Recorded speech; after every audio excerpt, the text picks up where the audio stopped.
The end is near and the relentless waiting is almost over.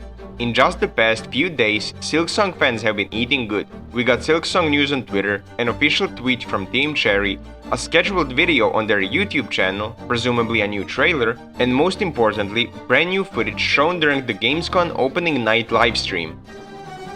The clip itself is only 25 seconds long and for some reason it's zoomed in, but those 25 seconds showed us a surprising amount of new stuff. So let's break it all down. The footage begins with Hornet fighting a regular enemy in an area we already seen a few times before. It's a location filled with massive root-like structures in the background. This part is brief and not the most exciting, but it sets the stage. Next, we move to the swamp-like area that was first shown in the Xbox showcase. Here we notice a couple of interesting things.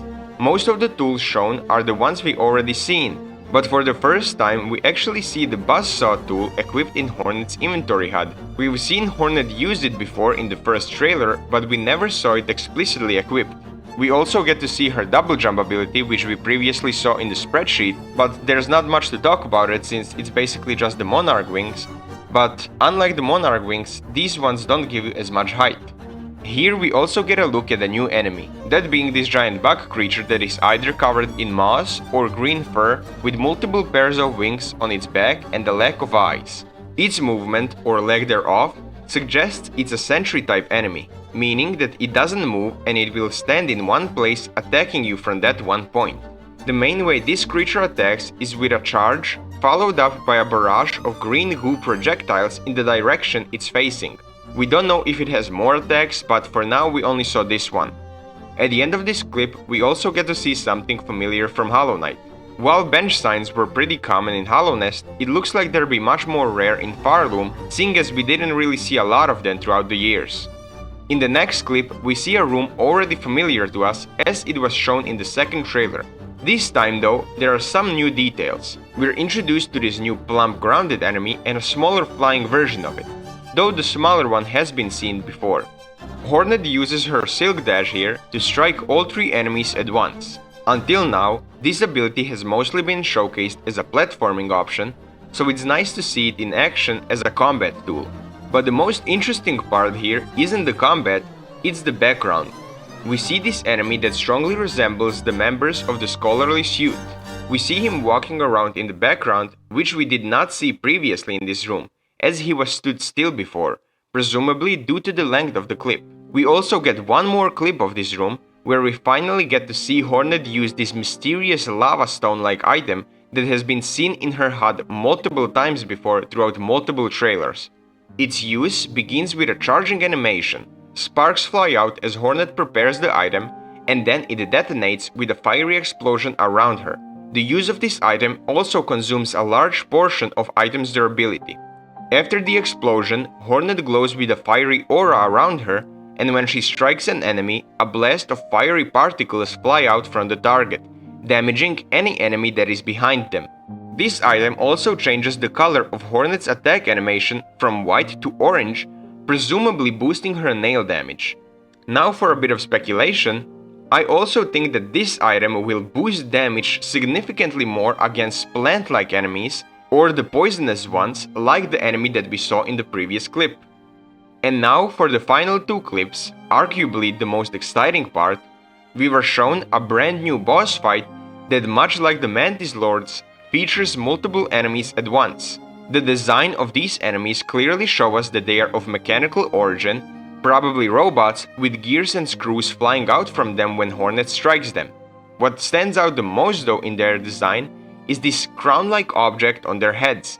The design almost perfectly matches the crown-like device that we saw in the earlier trailers on the large robot that we see in the Forest of Bones area. Personally, I don't really know if it's a coincidence or a reused asset for robot enemies. I think there will be an individual controlling all the robotic enemies and that the crowns are the objects through which they are being controlled. But enough with the speculation. As for their moveset, it looks brutal. Their attacks are heavily telegraphed, showing you exactly where the bosses will move next, and they give you a short window to react, making this boss fight a real reflex challenge. They dash rapidly across the arena, eventually meeting in the middle to unleash a massive circular barrage of slashes.